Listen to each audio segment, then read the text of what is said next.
Merci Madame la députée. Vous nous avez démontré très rapidement, en conclusion au fond à tout ce qui avait été dit, que d'abord de la contrainte naît le progrès, qu'ensuite l'optimisme est d'abord une affaire de volonté et qu'ensuite les collectivités locales, les acteurs politiques peuvent avoir un rôle à jouer. Donc nous entrons bien là dans le cœur, si je puis dire, du débat qui nous a été proposé tout à l'heure, en quoi finalement le territoire peut être une forme de réponse à la globalisation et en quoi le territoire peut agir alors que les acteurs économiques, eux, sont libres, bien entendu, sur l'ensemble du globe, de se mouvoir aujourd'hui, cette globalisation étant un fait et non plus à discuter, mais une réalité. Comment peut-on agir? Alors peut-être une première réaction de votre part. Il nous reste exactement 25 minutes, donc je vais demander à chacun d'intervenir de manière très courte, de manière à ce que le maximum d'entre vous puissiez prendre ensuite la parole. Donc très rapidement, très rapidement, une petite réaction pour recentrer peut-être le débat. En 4 phrases alors, parce que je trouve que le mot qui nous rassemble le plus, qui vous rassemble le plus, c'est le mot risque. Que M. Johnson nous a dit, le risque, c'est la faillite. Le risque est d'abord financier. Que Mme Guémard nous a dit, le risque, c'est plus exactement la chance technologique qu'il faut saisir. C'est une version positive du risque, le risque qu'il faut prendre. Que M. Gotto a dit, le risque, pour nous, c'est de rester seul. Au milieu de 4 énormes mégapoles. Donc tout faire pour ne pas rester le trou noir de ces 4 mégapoles. Et que Mme Fioraso nous dit, le risque, c'est le cloisonnement, c'est la spécialisation exclusive, c'est le morcellement de petites villes qui se découperaient en interne entre logiques. Et donc le risque, c'est ça, c'est notre fragmentation interne et c'est la recherche absolue d'une forme d'intégration et de cohésion. Et donc il y a comme une sorte de stratégie à l'égard du risque qui constitue pour une métropole intermédiaire une obsession quant à son rendez-vous avec la prospérité. Je confirme de mon point de vue ce que doit être le sens de cette matinée. Très bien, merci. Donc, alors, si on peut mettre un peu de lumière dans la salle, s'il vous plaît, et donc commencer notre dialogue avec la salle. Qui souhaite intervenir par une question? Pedro Ortiz, oui, au premier rang. Est-ce qu'on peut faire circuler les micros? Est-ce qu'il y en a un qui peut bouger? Voilà, le micro arrive, merci. Et donc, c'est Pedro Ortiz qui ouvre le feu. Je vous remercie de bien vouloir préparer les questions que vous aurez à poser ou les interventions que vous aurez à faire de manière à ce que le micro vous repère. Je remercie nos hôtesses qui vont pouvoir faire circuler le micro de manière à gagner du temps. Merci, Pedro. Oui, Pedro Ortiz, j'ai 2 questions, une sympathique et une méchante. On commence par laquelle? Tu voudras. Non, la sympathique. Le risque, la place de métropoles intermédiaires face aux grandes métropoles, non, trouver leur place, non.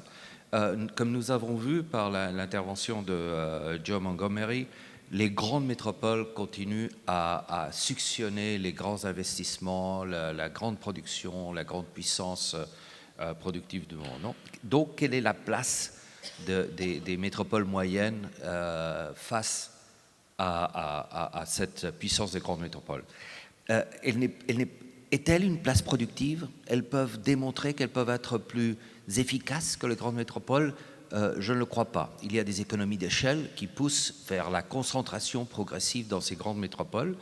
Il y a des économies d'échelle aussi, il faudrait en parler.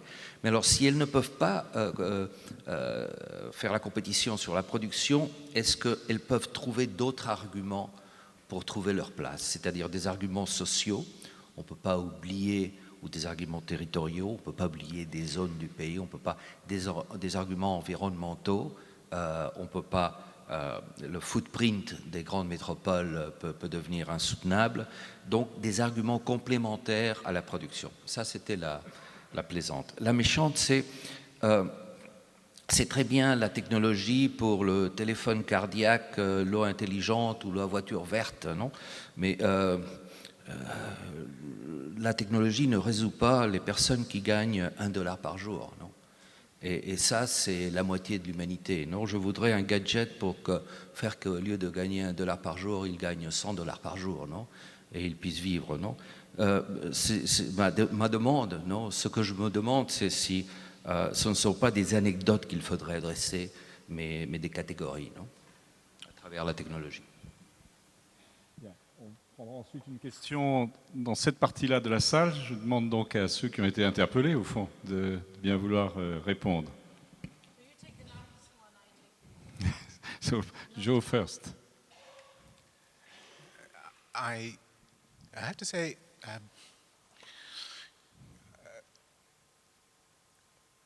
poorer countries struggling with low income need technological solutions as much as mature cities need them. Mature cities have what the Americans call the problems of success. You know, how do you regulate traffic in a city where everybody owns a car and everybody's addicted to driving?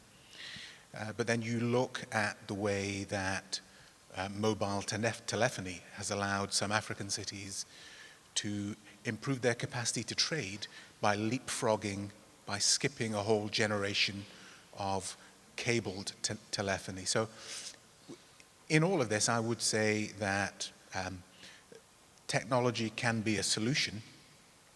Question is, how do you make that technology affordable?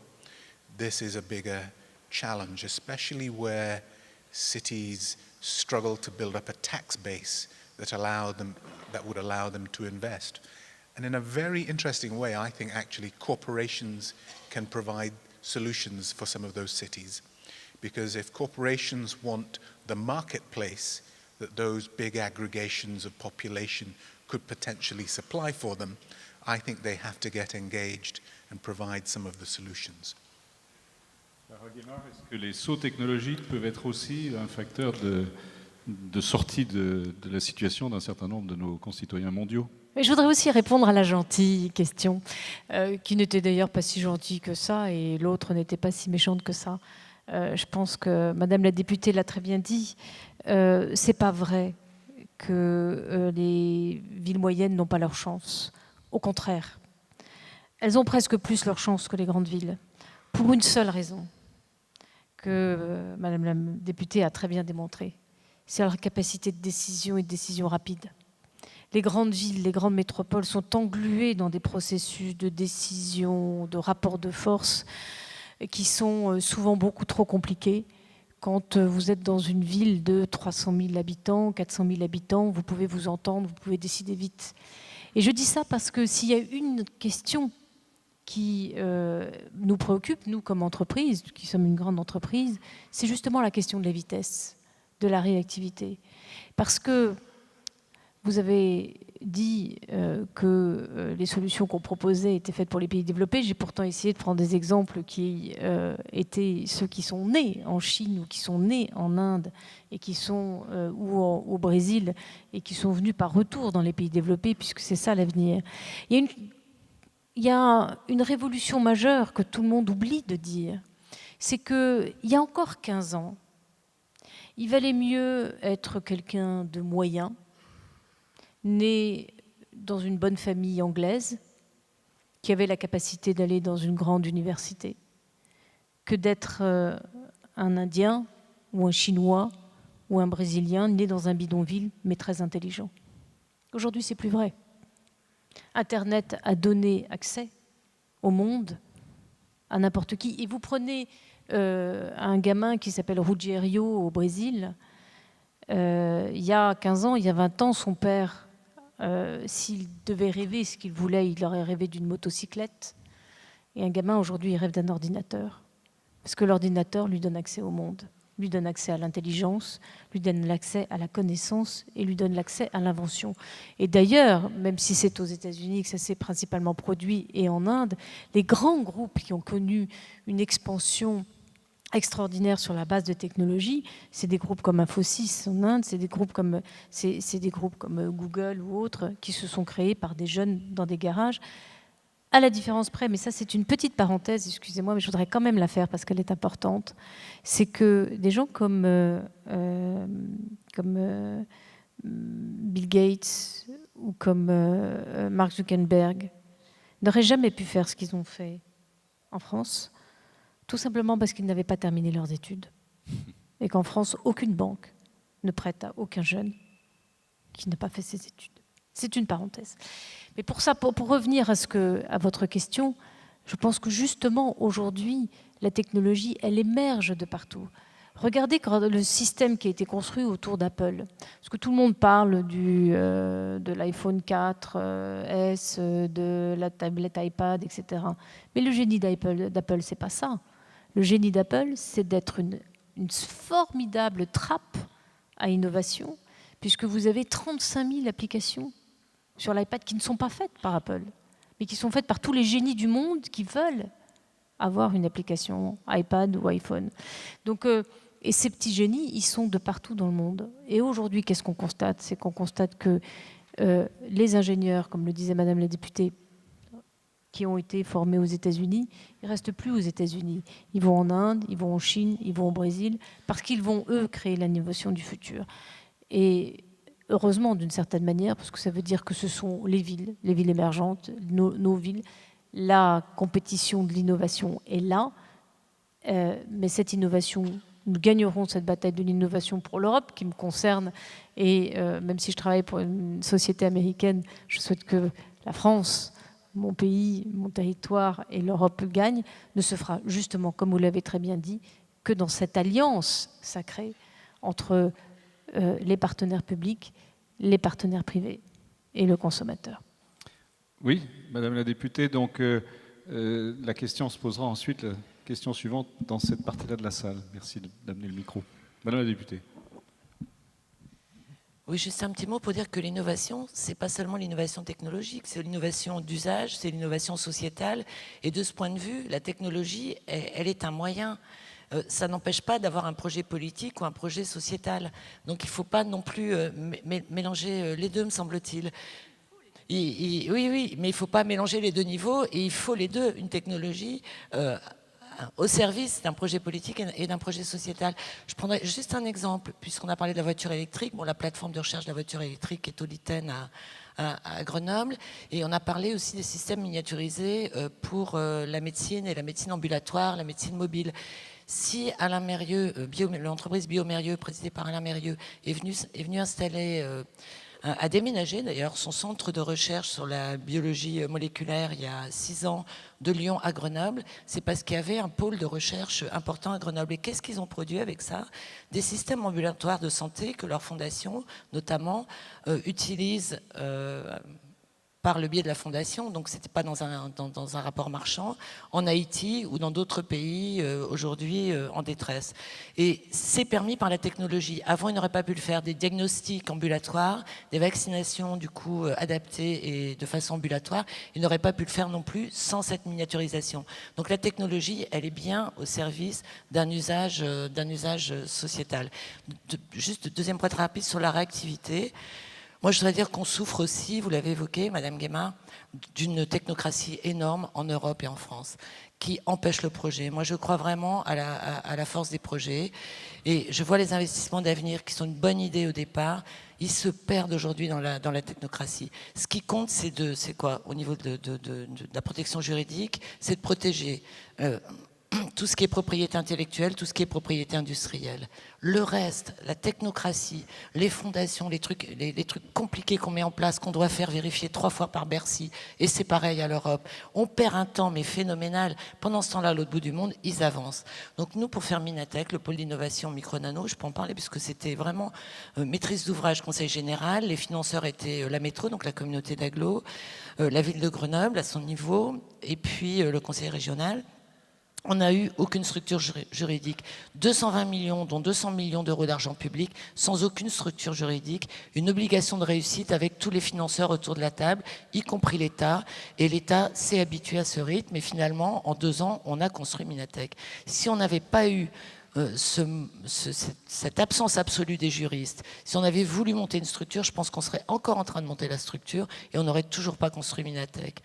Donc voilà, moi je crois à la force des projets. De ce point de vue-là, les villes moyennes, les agglos moyennes, elles ne sont pas secondaires, elles sont réactives.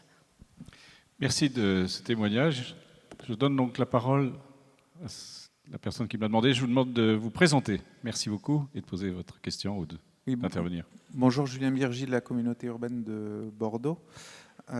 Madame Fioraso et Monsieur Gotto ont souligné l'importance du décloisonnement et de la mise en relation des différents univers, notamment le monde de la recherche, le monde économique et l'univers des collectivités, l'univers public. Il y a une question que je me pose, c'est avec l'avènement des nouvelles technologies, notamment du Web 2, c'est-à-dire du web interactif, est-ce que ce n'est pas aussi l'occasion de décloisonner vers l'univers citoyen, c'est-à-dire d'impliquer les citoyens dans le développement économique des territoires, non pas pour améliorer ou favoriser l'acceptabilité de projets difficiles à accepter, mais bien pour stimuler la créativité, ce qui était une des préoccupations visiblement de Fukuoka. Est-ce qu'il y a une autre question dans la salle? On peut peut-être en prendre 2 ou 3 et puis ensuite avoir des réponses par ceux qui le souhaiteront dans la salle. Vous avez une question, mademoiselle? Ou une intervention? Allez-y, passez le micro, je vous en prie. Hello, I'm Jirina Berga-Jackson, and I would like to react on my questionnaire before.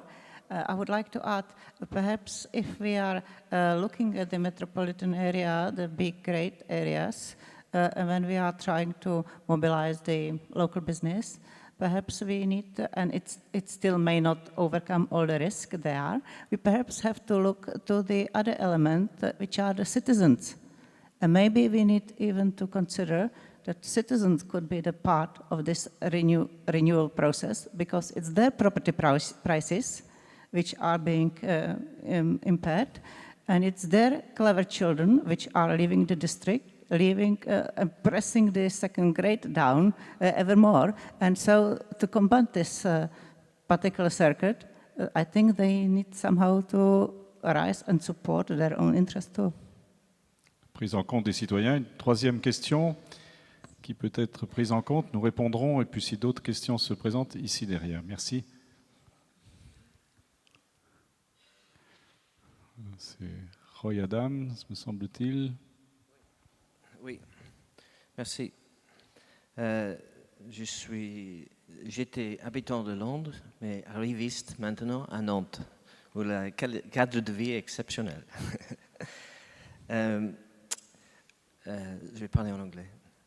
When we had an inter-meeting board in London, I gave a short talk on the importance of finding new ways of funding regeneration and even new development in the light of the constrained circumstances of the private sector and the difficulties facing the public sector. Joe Montgomery has painted an alarming picture which says, in a way, never mind the new projects, how are cities going to keep going and funding themselves?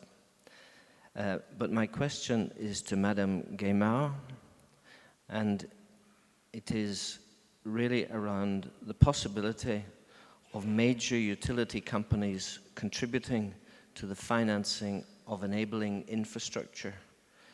Is this happening? And if not, how could it be made to happen? Très bien. Donc on va s'arrêter là pour ces 3 questions-là. Je vais demander à chacun de répondre, peut-être en commençant par Clara Guémard, puisque la dernière question vous était posée, avec un micro de préférence. Yes, and one of the ways is to apply technology and financing behind the technology. Peut-être je vais répondre en français puisque je vais donner un exemple. Toute la question, on a parlé beaucoup d'immobilier. Dans les villes, construire des nouveaux quartiers, évidemment, ça se fait avec des partenaires privés. Les villes fixent la carte du quartier et ça se fait avec des investissements privés, donc on sait faire déjà. Sur les immeubles anciens, toute la question de l'efficacité énergétique des immeubles anciens qui, d'ailleurs, je le souligne, est un élément très important du tissu social parce que le paradoxe, ce sont les pauvres qui payent les factures énergétiques les plus élevées puisque les immeubles ne sont pas protégés, ne sont pas isolés, etc. Il faut qu'on invente des systèmes financiers qui fassent que nous puissions non seulement, ce n'est pas le métier de General Electric, mais d'autres opérateurs, refaire ces immeubles avec les normes qu'ils conviennent et qu'elles soient financées sur les économies d'énergie futures. Nous sommes prêts à discuter sur, puisque nous sommes aussi une institution financière, sur la capacité de financer ces travaux. Et tout ça, c'est encore une fois une discussion tripartite avec les collectivités locales et les opérateurs pour pouvoir inventer un nouveau business model qui permettra de le faire. De plus en plus, et je vais prendre un autre exemple qui est plus parlant et qui touche tous les pays du monde, puisque la Chine vient de s'y mettre. Il faut que vous sachiez, peut-être que vous le savez, que l'ampoule à économie d'énergie, nous la produisons depuis 1980. Seulement personne n'en voulait. Parce qu'une ampoule qui mettait un peu moins d'une minute à s'allumer et à prendre sa pleine puissance, qui n'avait pas forcément une lumière formidable et qui coûtait 15 €, personne n'en voulait. Et puis est venue la question environnementale, et puis est venu le coût de l'énergie, et puis est venue l'idée de la facture énergétique qu'entraînaient les ampoules à filaments et la possibilité de gains économiques que permettait la transformation de ces éclairages. Ça se passe en Chine, ça se passe au Brésil, ça se passe dans les collectivités locales, etc.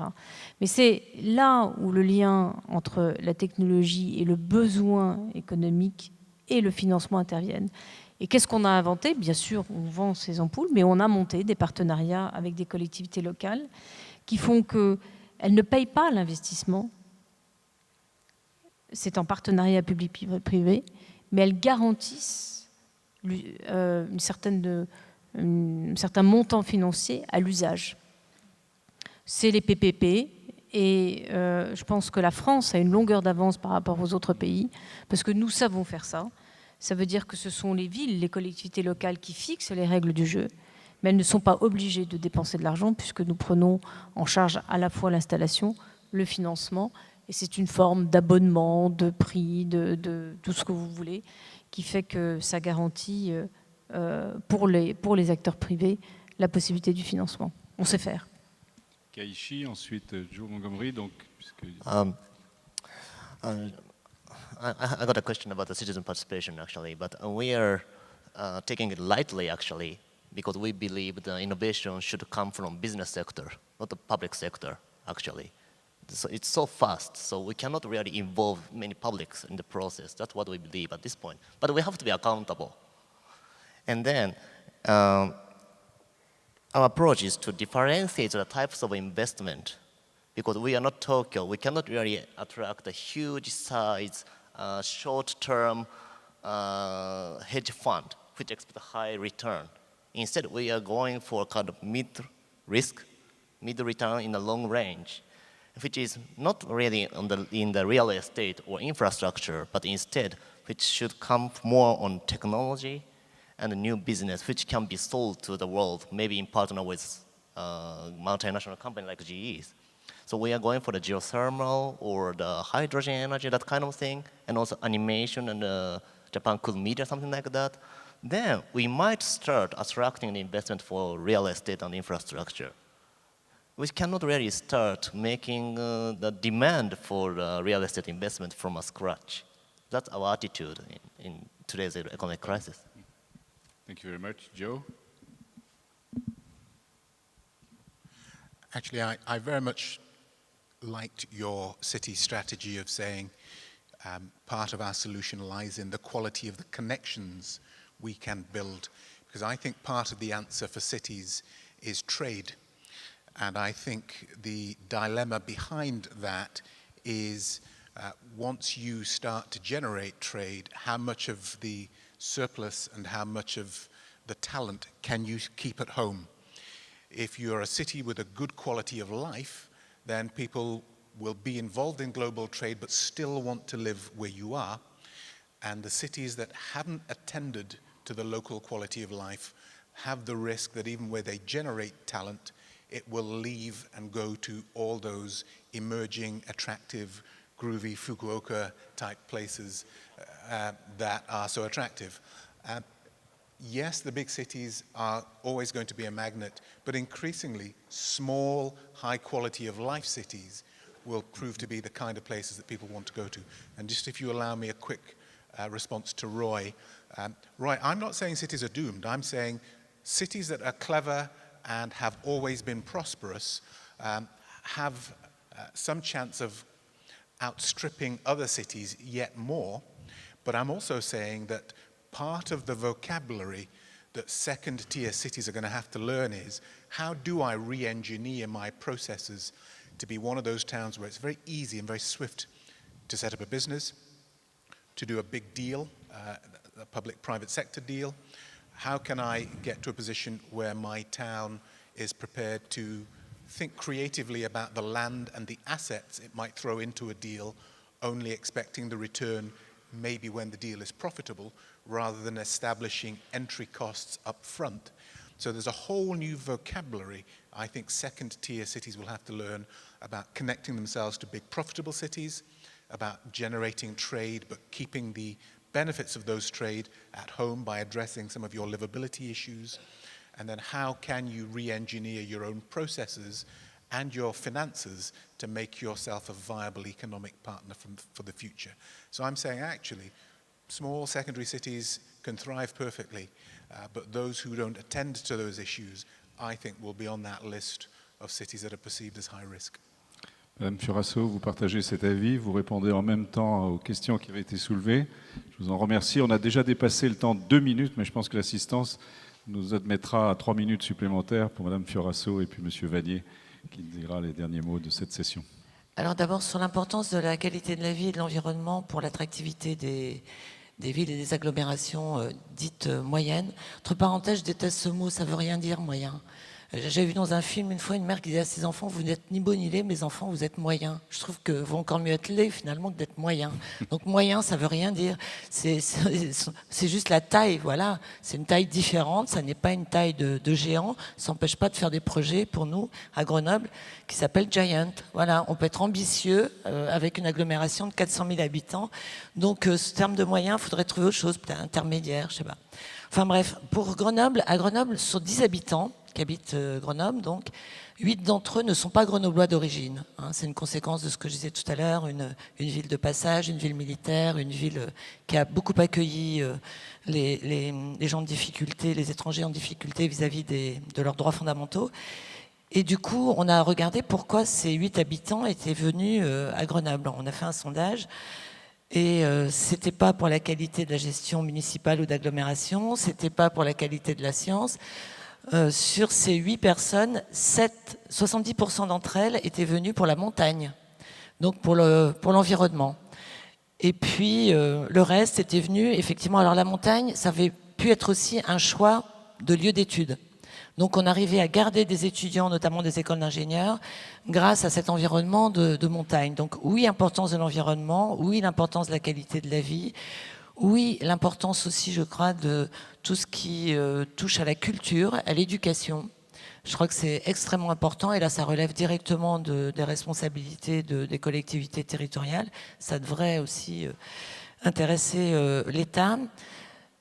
Je crois que tout ça, tout cet environnement, c'est quelque chose dont on parle peu, mais qui est extrêmement précieux. Alors cet environnement, il comporte aussi, même si on n'aime pas beaucoup ce mot-là, j'ai entendu un collègue bordelais, le terme d'acceptabilité, je dirais plutôt un terme de partage de projets. Il faut que les projets qu'on a, que ce soit de l'innovation technologique, forcément couplée à de l'innovation d'usage, sinon ça ne sert à rien. Avoir des machines qui marchent bien, si on n'en a pas l'usage, ça n'a absolument aucun intérêt, et ça ne marche pas d'ailleurs. D'où l'ampoule qui n'avait pas utilisée il y a 20 ans, parce qu'on ne sentait pas le besoin aussi urgent, même si on l'avait déjà, d'utiliser ce type d'ampoule.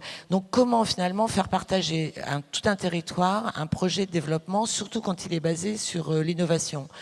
Moi je crois je l'ai dit tout à l'heure, je crois qu'il y a un fondamental qui est l'emploi. L'emploi aujourd'hui, c'est la première préoccupation à juste titre des Français, 87% d'entre eux.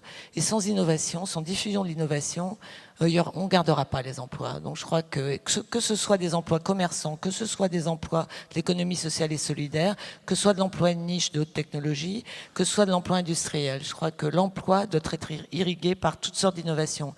Innovation de management, innovation commerciale, innovation dans la gestion des ressources, innovation dans la gestion du cycle du produit ou du service, innovation dans le mode de financement qui est forcément plus compliqué, mais c'est pas mal de te confronter à la difficulté, ça rend imaginatif, les nouveaux modèles économiques à trouver dont on a parlé, le travail en réseau, les partenariats à trouver.